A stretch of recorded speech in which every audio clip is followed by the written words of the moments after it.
네, 안녕하세요. 지금 날짜는 10월 8일 추석 연휴 중입니다. 제가 분명히 10월 6일 날에 영상을 올린다고 했는데 왜 지금 찍고 있냐? 지금 10월 8일 새벽 2시고요. PPT를 만들다 보니까 추석이다 보니까 그 운영진들 컨펌 시간도 좀 늦어지고 하다 보니까 영상 촬영이 조금 늦어지게 됐습니다. 이거는 정말 정말 죄송하고요. 그만큼 좀 열심히 준비했다는 것, 그리고 미리 이런 일이 있으면 말씀을 드렸어야 되는데 말씀드리지 못한 점, 진심으로 죄송합니다. 일단 그러면 이제 한번 4차식 러닝 테크닉스를 배우고, 저희가 원래는 이번 주차부터는 코드 실습을 진행을 하면서 직접 멀티레이어 퍼셉트론 같은 걸 구현을 해보려고 했는데, 아직 아주 조금 그 러닝 그 딥러닝 디테일한 이제 학습 방식들이 아직 조금은 남아 있어서 추석 연휴를 틈타서 한번 해당 강의를 진행을 하고 이제 코드 실습으로 넘어가고 프로젝트 준비를 슬슬 하는 게 좋을 것 같아서 이렇게 한 차씩 더 이론 강의를 준비를 하게 됐습니다. 그 점 양해 부탁드리고요. 그러면 바로 시작을 해보도록 하겠습니다. 네, 오늘 목차는 액티베이션 펑션에 대해서 조금 더 자세하게, 그리고 어떤 부분에서 이제 진짜 액티베이션 펑션을 많이 쓰는지, 그리고 액티베이션 펑션이 어떤 문제들을 가지고 있었고 그 문제들을 해결하기 위해 어떤 지점들을 지났는지로 이제 결정 진행이 되고요. 제가 오늘 말을 좀 많이 더듬을 수도 있어요. 저도 지금 잠을 좀 많이 못 자가지고 그 점 양해 부탁드립니다. 그 다음으로는 이제 저희가 가중치 이제 업데이트를 할 때 옵티마이저, 그냥 가중치 업데이트 방식에 대해서도 배워볼 겁니다. 마지막으로 이제 러닝 메소드, 각 이제 중요한 두 가지 챕터를 넘어서 이제 각각 딥러닝 기법에서 자주 사용되는, 좀 대중적으로 사용되는 이제 기법들을 좀 배워보도록 할 겁니다. 그러면 이제 본격적으로 강의를 시작을 해보도록 하겠습니다. 자, 첫 번째로 이제 액티베이션 펑션의 정의에 대해서 다시 한번 짚고 넘어갑시다. 자, 액티베이션 펑션이라는 건 저희가 신경음악, 그러니까 이제 뉴럴 네트워크에서 입력 신호를 이제 출력 신호로 변환하는 함수를 얘기를 했었죠. 그래서 이렇게 B, 편향이랑 가중치 두 개를 받아서 최종적으로 저희가 A라는 숫자를 나옵니다. 자, 한번 복습 딱 한 번만 할게요. 자, 이렇게 되어 있는 계산 그래프 형태는 계산이 어떻게 된다? 자, 1이라는 이제 편향을 그냥 더해지는 거고요. 나머지는 가중합이었죠. 그래서 x1 w1 더하기 x2 w2 더하기 1은 a가 되는 겁니다. 자, 그럼 저희가 이것을 입력값으로 이제 받았고, 이제 입력값으로 계산을 했을 때 출력값으로 이제 변환을 시켜줘야 되는데, 그때 사용된 함수가 저희 액티베이션 펑션 활성화 함수였습니다. 자, 그러면 저희 활성화 함수에 대해서 조금 이제 다시 기억을 해냈으니까 활성화 함수의 특징에 대해서 좀 볼게요. 자, 활성화 함수가 만약에 선형 함수로 되어 있다고 해봅시다. 예를 들어서 y는 ax 이렇게 되어 있다고 보시면, 자, 포워드 이제 그 순전파 부분에서는 은닉층이 없는 네트워크로 구현이 가능합니다. 그러니까 은닉층이 없다라는 것은 저희가 포셉트론이 하나다라는 얘기죠. 그래서 아, 이 액티베이션 펑션이 선형 형태로 되어 있으면, 그 선형 형태로 되어 있는 애들은 모두 단일 포셉트론으로 구현이 되는구나 라고 기억을 하시면 돼요. 자, 그럼 논리니어 비선형으로 되어 있을 때는 어떻게 되어 있냐 라고 한다면, 저희가 여러 가지 이제 퍼셉트론을 겹쳐서 다중 퍼셉트론으로 이제 구현이 가능했던 이제 XOR 게이트 비선형 문제를 해결 가능하다는 것을 알 수가 있습니다. 그리고 이제 두 가지 포워드 패스에 대해서 봤으니까 이번에 백프로파게이션 때 한번 봅시다. 자, 백프로파게이션 때는 미분값이 항상 상수가 나오기 때문에 일정한 값이 계속 역전파되게 되고, 결국에는 여러 번 이제 네트워크를 쌓게 돼도 일정한 역할을 하기 때문에 별로 큰 의미가 없습니다. 근데 비선형 함수로 되어 있을 때는 입력값에 따라서 미분값이 달라지게 되고요. 그래서 역전파되는 값들도 다양해지기 때문에 여러 가지 기울기를 전파가 되고 다양한 역할을 할 수 있는 효과가 있습니다. 그래서 액티베이션 펑션은 항상 비선형으로 구성이 되어야 한다라는 것을 기억을 해놓으시면 될 것 같습니다. 자, 그러면 저희가 액티베이션 펑션을 이제 본격적으로 무슨 액티베이션 펑션들이 있는지 보기 전에 저희가 액티베이션 펑션에서 여러 가지 문제점들이 있었는데 그것을 한번 알아보도록 합시다. 자, 첫 번째로는 그레디언트 베니싱이라는 문제입니다. 저희가 이거에 대해서는 저희 한국어로 얘기를 하면 기울기 소실이라고 얘기를 하는데 어떤 얘기냐면요. 저희가 백프로파게이션을 진행을 했었잖아요. 이런 식으로. 자, 백프로파게이션을 하는데 이제 점점점 전파되는 이제 어, 역전파, 전파되는 역전파 값이 점점 앞쪽 레이어로 전파가 될수록 작아지는 형태로 0에 가까워지는 형태가 되는 것을 얘기를 합니다. 이런 문제가 왜 이루어졌냐라고 한다면 이제 뒤에서 배울 시그모이드 함수의 개형 때문에 그렇습니다. 처음엔 저희가 여러 가지 활성 함수가 있었던 게 아니라 시그모이드 같은 이제 함수만 있었는데 그 시그모이드 함수가 이제 양극단의 값에서는 기울기가 거의 0에 수렴하기 때문에 무슨 값이 들어오든 기울기가 0에 수렴하기 때문에 전파되는 값도 똑같이 0에 수렴하게 되는구나 라는 문제가 생겼던 것이 바로 기울기 소실 그레디언트 베니싱 문제입니다. 자, 두 번째로는 이제 논제로 센터드라는 문제가 있습니다. 자, 논제로 센터드라는 문제는 자, 활성화 값이나 가중치 평균이 0이 아닌 다른 값으로 치우쳐서 비효율적인 경사 하강이 이루어진다 라는 얘기예요. 자, 이렇게 보면 저희가 와닿지가 않죠. 그래서 그림을 그려왔습니다. 자, 이런 식으로 제로 센터를 될 때는 이제 스타트 포인트에서 이제 글로벌 미니마까지 가는데 조금 효율적으로 연산이 되게 됩니다. 그 이유는 저희가 죄송합니다. 자, 제로 센터들일 때는 자, 분포가 어느 정도 이렇게 일정한 값들을 가지기 때문에 평균이 0에 가까워지게 돼요. 그래서 저희가 크게 값이 이렇게 왔다 갔다 하면서 발산하지 않고 일정한 진폭으로 이제 점점 글로벌 미니멈에 이제 다가가게 됩니다. 근데 이런 식으로 자, 예를 들어서 함수가 이런 개형을 가지고 있어서 평균 값이 이렇게 뭐 한 3 정도에 있다고 봐요. 그러면 대부분의 값이 양수로 편향이 되기 때문에 뭐 그림에서는 비유가 적절하지 않지만 뭐 계속 이쪽 방향으로만 업데이트를 시켜야 되는 거예요. 그래서 계속 양수 기울기로 가야 되기 때문에 글로벌 미니멈으로 가기가 굉장히 어렵다라는 단점이 있습니다. 이런 식으로 이제 활성화 값이나 가중치의 평균이 0이 아닌 다른 값으로 치우쳐지게 되면 경사강법을 사용을 할 때 비효율적으로 이제 경사강을 하게 된다라는 단점이 있습니다. 자, 그래서 이 두 가지 문제를 두고 이제 액티베이션 펑션들의 종류들을 보면서 어떤 액티베이션 펑션들은 어떤 문제점들을 가지고 있고 어떤 식으로 이 문제들을 해결했나를 한번 알아보도록 합시다. 자, 첫 번째로는 저희가 계속 봐왔던 시그모이드 함수입니다. 자, 시그모이드 함수는 입력값을 0과 1 사이로 압축을 해서 확률처럼 해석이 가능한 S자형 비선형 함수입니다. 자, 근데 아까 말했던 것처럼 이 시그모이드 함수는 가장 큰 문제점이 그레디언트 베니싱 양극단의 값에서 자, 기울기라는 것은 저희가 그 접점의 기울기를 얘기를 하는 거죠. 자, 그럼 접점의 기울기는 뭐죠? 뭐 F라고 했을 때 F 프라임 X 값을 얘기를 하는 거죠. 그래서 접선의 기울기를 얘기를 하는 건데 자, 뭐 예를 들어서 이런 지점에 왔다고 해봅시다.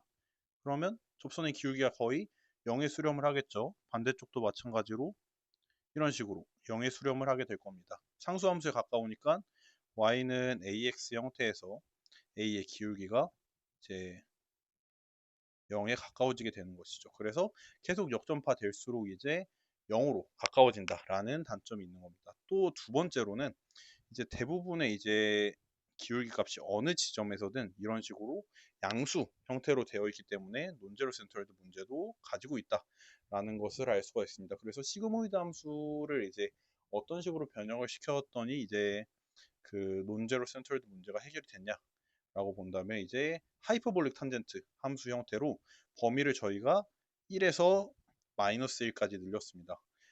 물론 그래서 이 지점에서는 사실은 지금 개형이 이런 식으로 그려져 있어서 논제로 센터럴드 문제가 해결이 안 된 것처럼 보이지만 실제로는 저희가 하이퍼볼릭 탄젠트에서는 이제 기울기가 반대쪽 음수 반대쪽에서는 음수 형태도 나오기 때문에 그래서 어느 정도의 완벽하진 않지만 논제로 센터드 문제를 해결했다. 다만 양극단에서 둘 다 또 기울기가 0으로 수렴하는 것은 똑같기 때문에 저희가 이 그레디언트 베니싱 문제는 해결하지 못했다. 하이퍼볼릭 탄젠트 함수가 그런 문제점이 있었습니다. 자, 그러면 이제 이번에 그레디언트 베니싱 문제를 해결한 렐로 함수를 한번 보겠습니다. 자, 렐로 함수 같은 경우에는 입력값이 0보다 크면 그대로 통과시키고 작으면 0으로 만드는 비선형 함수였습니다. 그래서 이런 식으로 뭐 예를 들어서 2가 들어왔다 하면 2를 역전파시키고 이제 뭐 음수가 들어왔다 하면 모두 0으로 전파시키는 함수였습니다. 자, 그럼 역전파 시킬 때 저희는 어떤 활성화 값이 들어올 거고 거기다가 이제 그 기울기 값을 구하면 되는데 양수일 때 양수일 때 렐로 함수는 항상 y는 x 그래프를 가집니다. 그러면 미분을 하면 기울기 a 값은 1이 되겠죠. 그래서 항상 그 양수에서는 전파를 잘 해주고 음수에서는 0으로 전파를 해준다. 그래서 그레디언트 베니싱, 즉 이제 뒤로 갈수록 그레디언트가 작아지는 문제는 사라지는 문제는 해결을 했다. 다만 논제로 센터드 문제가 있긴 합니다. 얘도 대부분의 기울기가 양수이기 때문에 양수 혹은 0이기 때문에 이제 논제로 센터드 문제는 있지만 의외로 학습을 시켜보니까 크게 그런 식으로 이제 학습이 편향되거나 비효율적으로 학습이 되진 않더라 라는 결론이 있어서 지금 굉장히 많이 사용되는 저희가 실제 지금 현업 연구에서도 많이 사용되는 액티베이션 펑션이 바로 이 렐로 함수인 거를 이제 기억을 해주시면 될 것 같습니다. 자, 그래서 이 렐로 함수가 굉장히 좋다 보니까 렐로 함수의 변형 함수들도 여러 가지 생겼습니다. 자, 첫 번째로는 이제 리키렐루라는 이제 활성화 함수가 있는데요. 음수 영역 기울기에 0.1을 부여한 이제 제가 왜 멈췄냐면 지금 오타가 있네요. 그런데 이거를 멈췄다가 다시 찍기에는 지금 제 체력이 남아나지 않을 것 같아서 네, 그냥 이대로 진행을 하겠습니다. 자, 여기가 0.1이고요. 여기가 A입니다. 자, 이거 분명히 저희 운영진 분이 컨펌을 해준 내용인데 제가 반대로 수정을 했네요. 자, 어쨌든 자, 리키렐로라는 거는 이제 음수 영역 기울기, 그러니까 아까 이런 식으로 있을 때 이렇게 있었던 거를 살짝 이렇게 내려주는 개형이라고 보시면 되겠습니다. 자, P렐로는요, 이제 음수 영역의 기울기를 변수로 설정을 해서 이 A 값을 설정해주는 값을 이제 기울기로 가지는 이제 렐로 함수를 얘기를 합니다. 마지막으로 엘로 함수는요, 자, 마지막에 음수 영역 기울기의 지수 함수를 사용해서 어떤 개형이 나오냐면요, 대충만 그려보면 자, 위쪽은 똑같고요. 이런 식으로 완만하게 내려가는 이제 형태의 함수를 가지게 됩니다. 그래서 이런 식으로 음수 부분의 기울기를 어느 정도 보정을 해줘서 논제로 센터드 문제도 해결한 변형 변형 렐로 함수들도 이렇게 존재를 하더라. 그래서 어쨌든 간에 렐로 함수 계열이 가장 최근에 많이 사용이 되더라 라는 것을 기억을 해두시면 될 것 같습니다. 자, 그러면 저희 액티베이션 펑션에 대해서 어느 정도 이제 이해가 되셨을 거니까 마지막으로 이제 소프트맥스, 이제 실제로 이제 그 은닉층이나 이제 인풋에서 히든으로 넘어갈 때 사용되는 이제 액티베이션 펑션은 아니지만 예외적으로 전체 확률 분포로 변환하는 활성화 함수인 소프트맥스도 한번 알아보도록 합시다. 소프트맥스는 사실 어렵지 않습니다. 저희가 어떤 식으로 이루어지냐면요, 어떤 값들이 들어왔을 때 그것을 저희가 z 값으로 변환을 시켜줍니다. 자, z 값은 이제 뭐 어쨌든 뭐 히든 게이트랑 아웃풋 게이트를 지나서 나오는 거겠죠. 자, 그러면 뭐 저희가 분류를 1번, 2번, 3번으로 한다고 했을 때 자, 소프트맥스에 그걸 태우면요, 어떤 식으로 나오냐면 2의 Z1 더하기 2의 Z2 더하기 2의 Z3 분의 1번에는 2의 Z1, 뭐 2번에는 2의 Z2, 3번에는 2의 Z3 이런 식으로 됩니다. 자, 그러면 저희가 어쨌든 전체분의 일부, 전체분의 일부이기 때문에 항상 합이 1이 나오고요.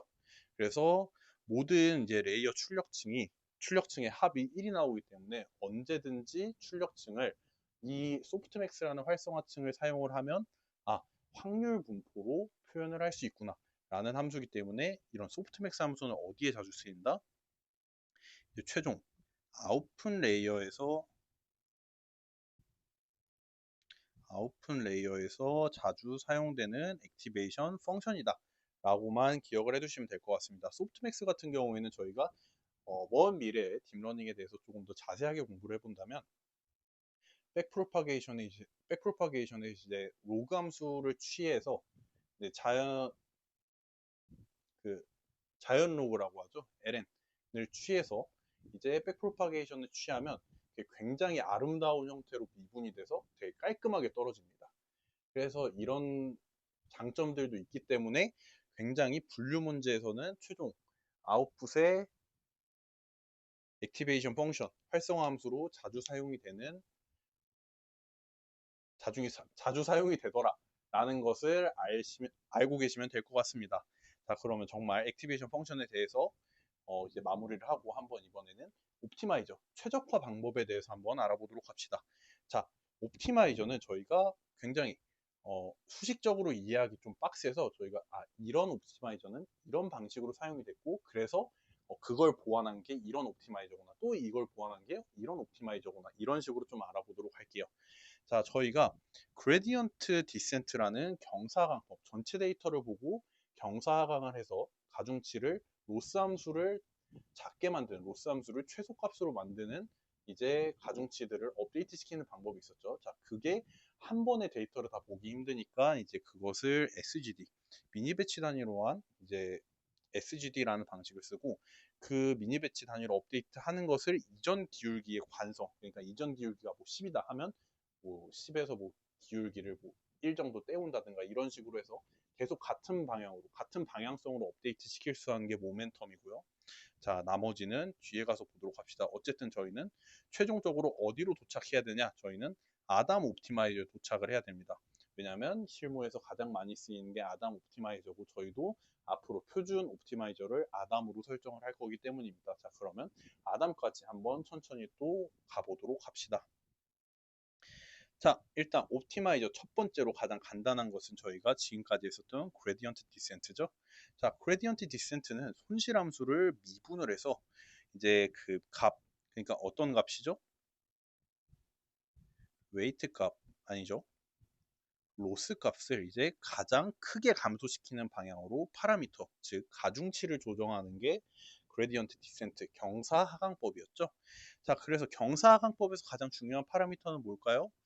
자, 경사방법에서 가장 중요한 파라미터는 러닝 레이트, 즉, 뭐, 학습률이겠죠. 자, 학습률이 너무 작게 설정을 했다고 해봅시다. 자, 그럼 이런 식으로 저희가 계속 조금씩 이제 학습을 시키다 보니까, 뭐, 이런 식으로 가면, 뭐, 지금 이런 함수에서는 여기까지 어쨌든 언젠가 도착은 하겠지만, 일단 첫 번째 계산량이 너무 많습니다. 자, 저희가 이 계산량이라는 게 사실 별거 아닌 것 같아 보여도 굉장히 중요합니다. 실제로 딥러닝에서 경량화라는 계산량을 줄이는 방식에 대해서도 연구가 굉장히 활발하게 이루어지고 있는데요. 그 이유는 저희가 뭐 나중에 또 이제 배우게 되겠지만 트레이드 오프 관계입니다. 어느 정도의 속도, 그러니까 계산량이 적고 성능이 조금 떨어지더라도 이제 계산량이 적은 게 좋은 모델이다. 이런 식으로 보는 시각이 전체적인 딥러닝의 시각입니다. 그렇기 때문에 계산량이 너무 많다라는 것은 어쨌든 모델에는 좋지 않은 영향을 끼칠 가능성이 높다. 또 저희가 배웠던 게 그 학습률이 작으면 이게 3차시 내용이었을까요? 로컬 미니마 그러니까 지역 최소값에 수렴을 할 수도 있다. 라는 것을 배웠었죠. 그렇기 때문에 너무 작은 이제 러닝 레이트는 이런 식으로 계산량을 증가시키고 로컬 미니멈에 이제 지역 최소값에 이제 도달을 할 수가 있다. 그쪽으로 수렴을 할 수가 있다라는 문제점이 있습니다. 자, 반대로 하이 러닝 레이트, 너무 높은 큰 러닝 레이트 값을 줬다고 생각을 해봅시다. 자, 그러면 저희가 이런 식으로 일로 내려가야 되는데 얘가 러닝 레이트가 너무 크다 보니까 이쪽으로 살짝 올라가요. 또 올라가요. 또 올라가요. 이런 식으로 올라가다 보니까 지금 미니멈 값으로 수렴을 해야 되는데 오히려 계속 로스 값이 발산을 해버리는 경우가 발생을 할 수도 있습니다. 자, 그러면 저희는 그 수터블 러닝 레이트, 그러니까 적합한 러닝 레이트 값을 찾아서 이런 식으로 글로벌 미니멈에 잘 도달할 수 있도록 저희는 함수 아니 학습률을 잘 설정을 해줘야 됩니다. 자, 그러면 이 그레디언트 디센트의 가장 큰 문제점은 뭘까요? 이 그레디언트 디센트 GD 문제는 전체 데이터를 보고 업데이트를 한 번 시키기 때문에 굉장히 많은 연산량이 소요가 됩니다. 자, 방금 말했죠? 굉장히 많은 연산량은 뭐다? 모델에 좋은 영향이 끼칠 수가 없다. 모델의 가중치를 확실하게 업데이트 시킬 수는 있겠지만 연산량이 너무 많기 때문에 현실적으로는 불가능하다라는 문제점이 있었습니다. 자, 그래서 저희는 자, 제가 영어를 못해요. SGD를 사용을 할 건데, SGD라는 것은 저희가 아까가 아니죠. 1차 시 혹은 2차 시 때 배웠던 미니 배치를 사용을 할 겁니다. 그래서 미니 배치, 즉 데이터 일부를 샘플링해서 그레디언트 디센트에 사용을 할 겁니다. 그러니까 저희가 전체 데이터를 약간의 복습을 곁들이면 배치 사이즈로 잘라서 사용을 한 데이터가 미니 배치였죠. 그러니까 이 미니 배치를 사용을 해서 즉 한 스텝에서 미니 배치로 한 번 스텝 학습을 마무리하면 한 스텝을 진행을 한다고 했었죠. 그래서 한 스텝을 진행할 때 가중치를 업데이트를 한다 라는 게 저희 지금까지 SGD 얘기를 했었던 겁니다. 그래서 그레디언트 디센트 전체 데이터를 사용하는 것보다 계산 비용을 크게 줄였고 샘플링을 사용을 했기 때문에 원래 그레디언트 디센트보다는 진동이 크긴 합니다. 다만 이제 이 원래 그레디언트 디센트보다 훨씬 계산 속도가 빠르고 성능은 비슷하더라. 왜냐면 어쨌든 미니 배치를 돌다 보면 전체 데이터를 학습을 하게 되니까. 다만 이제 샘플링을 통해서 온전한 방향을 찾을 수는 없습니다. 왜냐하면 데이터마다 조금씩의 특성이 다르기 때문에 저희가 잘린 데이터만 보고 가중치를 업데이트해야 돼서 뭐 다른 데이터에서는 좋은 영향이 아닐 수 있어요. 다만 전체 데이터를 그렇게 빠르게 돌다 보면 결론적으로는 이제 좋은 방향으로 수렴을 하더라라는 장점이 있었습니다. 다만 이제 이 SGD 방법도 극소점 혹은 안장점, 즉 로컬 미니멈에 빠질 우려가 있습니다. 그 또한 이제 학습률에 민감한 것은 아직도 여전한 문제점으로 남아 있었습니다. 자, 그럼 이 SGD 방법을 조금 응용한 옵티마이저가 뭐냐라고 한다면 이제 모멘텀이라는 겁니다. 자, 모멘텀이라는 거는 이제 SGD에서 관성이라고 하지만 이제 어쨌든 과거 정보, 과거의 기울기를 어떻게 갱신했냐를 보면서 갱신 방향을 결정하는 것을 저희는 SGD에서 응용된 모멘텀이라고 얘기를 합니다. 그래서 관성, 즉 과거의 기울기가 어느 방향으로 이제 바뀌었는지를 사용을 해서 극소값이나 안장점을 탈출 가능하다라는 얘기입니다. 자, 이 얘기가 살짝 이해가 되지 않는다면 저희가 이런 느낌으로 보면 될 것 같아요. 자, 이런 함수가 있는데 자 보시면 여기가 지금 로컬 미니멈 값이죠. 여기가 이제 전역 글로벌이 될 거고요. 자, 저희가 원래 그레디언트 디센트로는 쭉쭉쭉 가다가 여기에 그냥 올라가다 못 올라가겠다 하고 여기 수렴해 버리는 현상이 발생했는데 지금 보니까 내려가다가 어, 얘 살짝 올라가는데 그럼 좀만 더 올라가 볼까? 그래서 과거 정보 올라가던 걸 기억을 해서 딱 한번 넘어보는 거예요. 그래서 넘어갔더니 더 내려가네. 그러면 여기에 수렴을 해야겠다. 이런 식으로 글로벌 미니멈에 수렴할 수 있다. 그러니까 극소값이나 안장점을 탈출할 수 있다는 장점이 있는 이제 가중치 갱신 방법입니다. 그래서 학습률과 관성계수 설정에 민감한 것은 아직도 여전하지만 SGD 기반이기 때문에 학습 속도가 아직도 빠르고요. 위에서 말씀드린 대로 이제 로컬 미니멈 극소값이나 안장점에서 탈출이 가능하기 때문에 학습이 보다 안정적인 것을 알 수가 있습니다. 자, 그래서 저희가 위에서는 이런 식으로 SGD는 계속 왔다 갔다 왔다 갔다 이렇게 직선 형태로 했던 것을 반면에 모멘텀에서는 이런 식으로 완만한 곡선을 그리면서 이제 글로벌 미니멈 값으로 이제 가는 것을 알 수가 있습니다. 자, 그러면 이 모멘텀에서 좀 더 발전한 것이 이제 네스트로브 엑셀러레이티드 그레디언트 줄여서 NAS라는 것이 있습니다. 자, NAS라는 것은 이제 저희가 벡터 연산에서 이제 벡터 연산을 조금 더 효율적으로 하기 위해서 나온 방식인데요. 경사를 미리 확인해서 그에 맞게 속도를 변경하는 것이 이제 가장 큰 이 NAS의 이제 방식입니다. 자, NAS는 모멘텀에서 발전한 건데 NAS는 이제 그 가중치 갱신 방식이 달라졌기 때문에 학습 속도가 빠릅니다. 그리고 진동폭 또한 감소가 되고 다만 이제 모멘텀에서 문제였던 학습률과 관성계수 설정에 민감한 것은 여전합니다. 자, 저희가 어떤 느낌이냐면 모멘텀은 과거에 있던 벨로시티 그러니까 얘가 지금 관성이 한 이 정도로 작용을 하더라 라는 것과 이제 그레디언트 원래 저희가 계산이 되는 이제 가중 그 그레디언트 값을 이제 행렬이 아니라 벡터 계산을 해서 액추얼 스텝을 이런 식으로 계산을 했다라면 이제 그러면 이번에는 먼저 관성을 보고 그럼 그레디언트 값이 이렇게 되네. 그럼 나 액추얼 스텝 그러니까 활성화 그 가중치 업데이트를 이쪽 방향으로 시켜야겠다. 이런 식으로 진행하는 게 이제 네스트로브 모멘텀 업데이트 방식입니다. 해당 내용을 좀 자세하게 알 필요는 없고 그냥 이렇게 벡터 계산을 조금 다르게 했더니 조금 더 빠른 계산이 되더라. 모멘텀보다 조금 더 빠른 속도의 학습이 되더라. 정도로 알고 넘어가면 될 것 같습니다.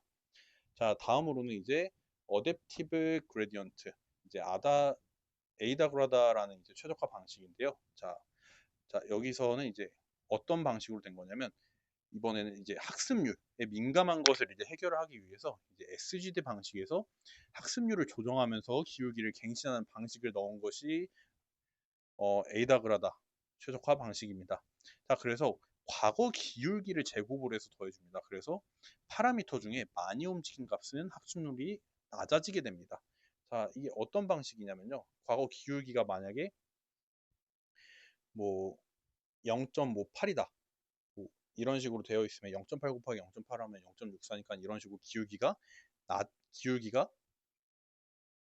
제곱을 해서 더해주는 방식이기 때문에 이제 파라미터 중에서 많이 움직인 값은 학습률을 작게 가져가서 그럼 얘는 학습률을 조금 작게 가져가서 이제 너무 많이 업데이트 됐으니까 학습률로 약간 스케일링을 진행해 준다 라고 생각을 하시면 되겠습니다.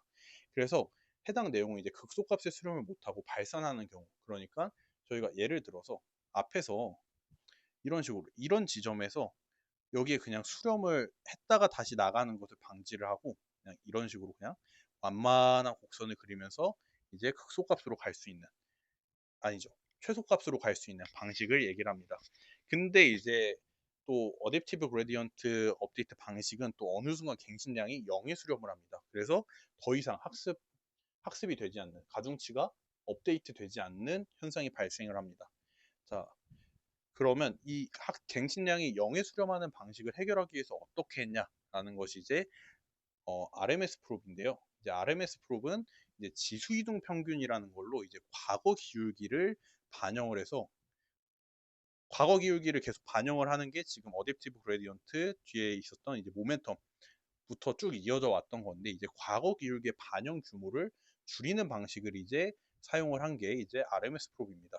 그래서 점점점 멀리 있었던 이제 가중치들은 까먹고 가까이 있는 가중치들만 기억을 하면서 이제 갱신량이 0이 되는 그러니까 과거에 있는 이제 기울기들이 계속 제곱이 되다 보니까 점점 작아져서 0이 되는 현상을 방지하는 것이 이제 RMS 프로 방식입니다.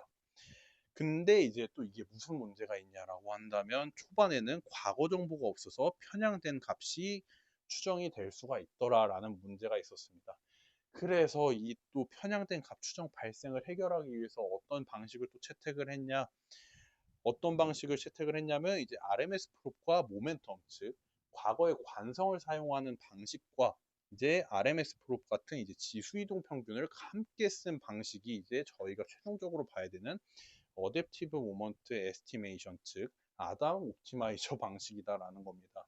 자, 슬슬 제가 3차 시 수업을 할 때 여러분들이 이제 마지막에 이제 백프로파게이션을 했던 표정이 뭔가 영상을 보면서 보이는데요. 영상을 찍으면서 보이는데요. 자, 이해하지 않으셔도 괜찮습니다. 그냥 이런 옵티마이저들이 있고 최종적으로는 나는 아담 옵티마이저가 제일 좋으니까 아담 옵티마이저를 써야겠구나 라는 결론에 도달하셨으면 됩니다. 자, 그러면 어쨌든 RMS 프롭과 모멘텀을 같이 쓴 게 아담 옵티마이저고 아담 옵티마이저는 다른 옵티마이저보다 계산 비용은 크지만 그 계산 비용이 커진 것에 비해 굉장히 좋은 성능과 성능이 오른 거에 비해서는 계산 비용이 크게 증가하지 않기 때문에 가장 많이 채택을 하는 옵티마이저다 정도로 기억을 해주시면 되겠습니다. 그래서 어쨌든 앞에 있는 RMS 프롭에서 이제 초반 과거 정보가 부족한 문제를 해결하는 게 이제 이 아담 옵티마이저다라는 개념 정도로 알고 계시면 될 것 같아요. 그래서 뭐다? 최근에는 아담 옵티마이저를 가장 많이 쓴다라는 결론에 도달하게 된 겁니다. 자, 그럼 저희 옵티마이저도 다 봤습니다. 자, 그럼 이제 저희가 액티베이션 펑션 봤죠? 가중치 업데이트하는 방법도 봤습니다. 자, 그럼 마지막으로 이제 각각 딥러닝에서 어떤 학습 방식이 사용되는지, 어떤 학습 기법들이 있는지 조금 더 자세하게, 디테일하게 알아보도록 합시다. 자, 이것까지만 하면 이제 정말 딥러닝에 대해서 어느 정도 전체적인 개괄적인 이제 내용들은 다 이해를 했다라고 보시면 될 것 같아요. 자, 그러면 이제 러닝 메소드 중에서 이니셜리제이션, 초기화 방식에 대해서 한번 봅시다. 자, 이거는 전혀 어려운 내용이 아닙니다. 자, 저희가 가중치를 업데이트 시키려면 초기에 무슨 값이 있어야 업데이트를 시킬 거 아니에요? 가중치가 아무것도 없는데 업데이트를 시킬 수는 없으니까, 자, 가중치를 초기에 어떤 값들로 설정을 해줄까? 그 무수히 많은 가중치들을 어떤 값들로 설정을 해줘야 될까? 라는 것에서 나온 것이 이제 웨이트 이니셜리제이션, 가중치 초기화 방식입니다. 그래서 모델을 이렇게 피드 포워드하고 백 프로파게이션 하는 스텝을 밟으면서 이제 학습을 하기 전에, 자, 가중치의 초기 값을 설정하는 것을 저희는 웨이트 이니셜리제이션, 가중치 초기화라고 얘기를 하는 겁니다. 자, 근데 이게 의외로 초기 값에 따라서 모델 성능이 좀 달라지더라 라는 이제 결과가 있어서 가중치 초기화 또한 굉장히 중요한 이제 하나의 항목 중 하나입니다. 자, 가중치가 만약에 시작할 때 0으로 시작을 했다. 모든 가중치를 0으로 업데이트를 시작을 했다. 그러면 당연하게도 업데이트가 이루어지지 않습니다. 왜냐하면 전파되는 값들이 계속 0일 거니까요. 값이 변하지 않습니다. 이런 식으로 떤 가중치 초기화 방식에 따라서 초기 가중치를 어떻게 설정하냐에 따라서 모델 성능이 크게 좌지우지되는 경우가 있습니다. 자, 그래서 첫 번째로는 랜덤 이니셜리제이션이 있는데요. 정규 분포를 이용해서 가중치의 초기 값들을 하는 겁니다. 뭐 웨이트 1, 웨이트 2, 뭐 웨이트 3, 뭐 이런 것들을 그냥 정규 분포를 이용해서 그냥 랜덤하게 이제 설정을 하는 거예요. 근데 저희가 스탠다드를 1로도 설정해보고 0.01로 설정해서 랜덤하게 뽑아봤더니 보니까 0이랑 1 값이 점점 치우쳐지다가 결국에는 그레디언트 베니싱 문제, 기울기 소실 문제가 발생하는 경우가 있었습니다. 이번에 스탠다드 값을 0.01로 해서 평균 값을 좀 치중하게 했더니 가중치가 항상 유사하게 갱신되는 문제가 있었습니다. 자, 가중치가 항상 유사하게 갱신되면 저희가 결국에는 표현력이 제한되는 그냥 선형함수로 계속 단일 퍼셉트론으로 낼 수 있는 결과만 표현할 수 있는 결론이 나게 됩니다. 자, 그래서 이 이니셜리제이션 초기화 방식을 어떤 식으로 하냐? 그래서 첫 번째로는 이제 사비에르 이니셜리제이션, 두 번째로는 히 이니셜리제이션이라는 걸 볼 겁니다. 자, 이 사비에르 이니셜리제이션은 자, 첫 번째로는 이제 시그모이드나 탄젠트, 하이퍼볼릭 탄젠트 활성화 함수에 사용할 때 이제 이런 가중치 초기화 방식을 사용을 합니다. 자, 가중치 초기화를 어떤 식으로 시키냐면 자, 입출력 노드 개수에 따라 초기 값을 설정을 하게 됩니다.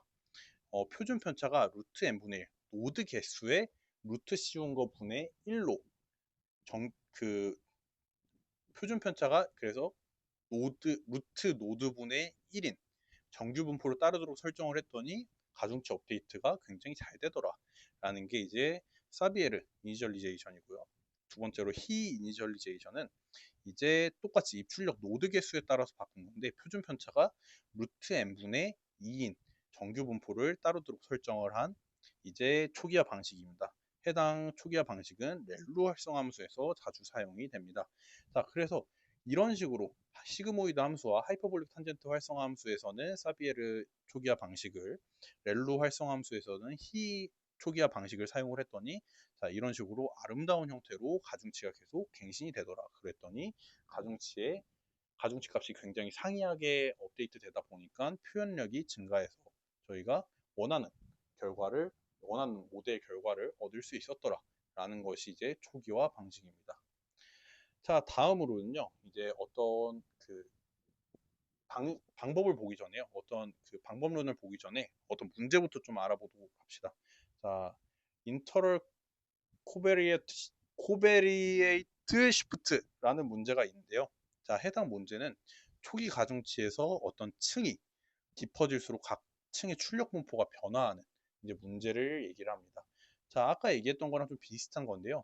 저희가 계속 레이어를 넘기다 보면 이쪽의 가중치들이 계속 이제 생기게 될 텐데요. 그 가중치의 분포가 레이어 1에서는 이렇게 이쁘게 잘 되어 있는데 두 번째 레이어는 또 이렇게 되어 있고 세 번째 레이어는 점점 레이어가 거듭될수록 이렇게 편향성이 짙어지는 형태를 저희는 인터럴 코베리어트 시프트 문제라고 얘기를 합니다. 이제 가중치 편향이라는 건데요. 자, 잠깐 사담을 하자면 이 친구는 저희 집 강아지입니다. 진짜 저희 집 강아지예요. 굉장히 귀엽죠? 이름은 사탕입니다. 자, 제가 이런 얘기를 한다는 것은 저도 지금 많이 힘들다는 얘기겠죠. 어쨌든 저희가 이런 식으로 가중치를 해서 뭐 이렇게 잘 분류가 되면 좋겠지만 이렇게 어, 해당 가중치 편향 문제가 생기면 비효율적인 학습이 될 수 있고 학습을 하다 보면 모델 성능이 저하가 될 수 있습니다. 자, 그래서 이 문제를 해결하기 위해서는 이제 배치 노멀리제이션이라는 걸 해야 됩니다. 자, 배치 노멀리제이션이라는 건 뭐냐면요. 미니 배치 단위로 입력값, 그러니까 들어가는 값들의 평균과 분산으로 정규화시키는 것을 얘기를 합니다. 자, 그래서 각 레이어에 들어가는 입력값이 너무 크거나 작지 않게 평균 0과 분산 1로 재설정해서 값들을 다시 스케일 해주는 게 이제 가장 큰 목적입니다. 자, 첫 번째로는 이제 미니 배치의 평균을 산출을 하고 그 다음으로는 미니 배치의 분산을 산출합니다. 그러면 이제 그 값들로 X값 들어오는 입력값을 저희가 정규화를 진행을 시킬 수 있겠죠. 그래서 값들이 너무 크거나 편향되지 않게 스케일링을 해줄 수가 있습니다. 그래서 그 값들을 보고 다시 한 번 더 이제 감마와 베타 파라미터를 통해서 값을 스케일을 해줍니다. 그래서 원래는 정규화된 값을 그대로 사용하면 아까 비효율적인 학습이 되고 모델의 성능이 떨어진다. 모델의 성능이 떨어진다는 것은 표현력이 제한이 된다. 라는 결론으로 이제 도달했는데 정규화된 값을 이동시키고 크기를 조정을 했더니 자, 이렇게 구부러진 형태에서 이렇게 잘 가중치가 분포 형태를 띠는 형태로 바꿨더니 모델의 표현력이 증가했다. 이것을 해결한 방식이 배치 노멀리제이션이라는 거다. 이게 실제로 계산을 할 경우는 거의 없을 거고요. 그냥 이 배치 노멀리제이션이라는 게 이런 식으로 사용이 되고 그러면 앞에 있는 이 이터럴 코베리어트 시프트 문제를 해결을 했고 이거는 어떤 효과를 가지냐를 좀 중점적으로 보면 될 것 같습니다. 자, 그래서 이거는 어떻게 사용이 되냐라는 것은 사용을 하면 어떤 이제 효과를 내냐라는 것을 첫 번째로 그레디언트 베니심과 익스플로딩이 완화가 됩니다. 그러니까 기울기 소실 혹은 폭발은 이제 당연하게도 기울기 소실의 반대고요. 0으로 수렴하는 대신에 무한대 값으로 폭발한다. 이제 발산한다라는 얘기를 하는 겁니다. 그래서 이 두 가지를 해결할 수가 있다. 어느 정도의 완화를 하게 되더라. 라는 결론에 이르게 됩니다. 이유는 각 층의 입력 분포가 일정해져서 학습이 조금 안정적으로 되는 경우가 있기 때문입니다. 값이 너무 커지지 않기 때문에 익스플로딩이나 이제 베니싱이 되지 않는다. 라고 생각을 하시면 될 것 같아요. 그리고 학습 속도를 증가시킬 수 있습니다. 학습 속도가 배치 노멀리제이션을 한다고 증가가 되는 게 아니에요. 당연히 연산이 추가가 되니까 오히려 느려지겠죠. 다만 더 큰 학습률을 사용해도 발산되지 않기 때문에 학습률을 크게 가져가서 오히려 에포크수, 그러니까 전체 데이터로 사용해서 학습을 하는 횟수를 줄일 수가 있더라 라는 이제 결론이 있어서 학습 속도를 증가시킬 수가 있습니다. 자, 다음으로는 가중치 초기화 민감도가 감소합니다. 초기화 방식이 달라도 저희가 한번 스케일링을 진행을 하기 때문에 이제 안정적으로 수렴하는 것을 알 수가 있고요. 다음으로는 이제 저희가 애초에 배치 노멀리제이션이 정규화 방식이니까 레귤레이션, 그러니까 정규화 효과가 있습니다. 그래서 약간의 노이즈를 주는 효과가 있어서 약간의 그 오버피팅 문제를 방지한다라고 생각을 하시면 되겠습니다. 자, 그럼 이제 마지막 방식입니다. 마지막 방법론입니다. 이제 드롭아웃이라는 건데요. 자, 드롭아웃이라는 것은 학습 중에 일부 뉴런을 확률적으로 비활성화시키는 정규화 방식입니다. 그래서 저희가 스텝, 그러니까 한 미니 배치로 학습을 할 때, 그러니까 한 번 피드 포워드와 백 프로파게이션 진행을 할 때 일부 뉴런을 제거를 해버리는 거예요. 그래서 저희가 이런 식으로 원래 전체에 대해서 학습을 하죠. 근데 그거를 일부러 이렇게 그냥 꺼버리는 거예요. 그러면 이렇게 꺼진 노드들에는 값이 전파가 안 되겠죠. 자, 여기도 실수를 했네요. 여기도 원래 안 가겠죠, 당연히. 그래서 이런 식으로 꺼진 노드에 대해서는 가중치 값을 아예 삭제를 시켜버리는 겁니다. 자, 그래서 해당 업데이트가 되지 않고 그 다음 학습 때 랜덤하게 또 이제 다른 노드들이 꺼지면서 학습을 돌아가면서 하게 되는 거예요.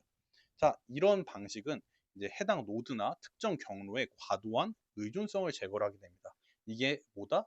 당연히 오버피팅을 억제하는 방식이 되겠죠. 자, 그래서 드롭아웃은 어떤 이제 효과를 가지냐라는 것은 이제 오버피팅 방지입니다. 자, 확률적으로 뉴런을 꺼서 네트워크가 특정 피처 혹은 특정 노드에 과적합되는 것을 방지를 합니다. 두 번째로는 이제 앙상블 효과가 있습니다. 자, 앙상블이라는 것은 저희가 머신러닝에서 처음 배웠을 텐데요. 여러 가지 이제 모델들을 합쳤더니 성능이 더 좋아지더라. 성능이 좋아진 이유는 일반화가 되더라. 라는 이유였습니다. 자, 이것도 똑같습니다. 자, 조금씩 다른 노드들이 꺼지게 되면서 조금씩 상이한 이제 작은 이제 스텝별로 이제 학습이 되는 것을 평균 낸 것이 최종 학습에 사용하는 모델이기 때문에 앙상블 효과를 내게 되고요. 앙상블 효과를 내다 보니까 조금 더 일반화된 모델을 사용을 하게 됩니다. 자, 마지막으로 똑같습니다. 레귤레이션 역할을 하게 됩니다. 왜냐하면 가중치가 특정 경로에 치중되지 않게 하기 때문에 이제 그렇습니다. 자, 이거에 대한 내용은 그냥 이런 게 있구나. 자, 여기서 중요한 것은 배치 노멀리제이션과 드롭아웃은 어떤 뭐 저희가 뒤에서 배울 그 컨볼루션 레이어를 사용한 CNN이나 뭐 RNN에서 모두 사용을 하더라. 물론 이제 배치 노멀리제이션에 이제 그 뭐야 RNN 같은 계열에서는 배치 단위로 학습이 되는 것이 아니기 때문에 레이어 노멀리제이션이라는 걸로 바뀌기도 하지만 이제 어쨌든 이 노멀리제이션과 드롭아웃 기법은 가장 많이 사용되는 딥러닝 기법이더라 라는 것을 알 수가 있습니다. 자, 그리고 액티베이션 펑션과 이제 그렇죠. 이거는 마지막 페이지를 펴놓고 하는 게 맞겠죠. 최종 정리니까. 액티베이션 펑션에서는 뭐가 중요하다?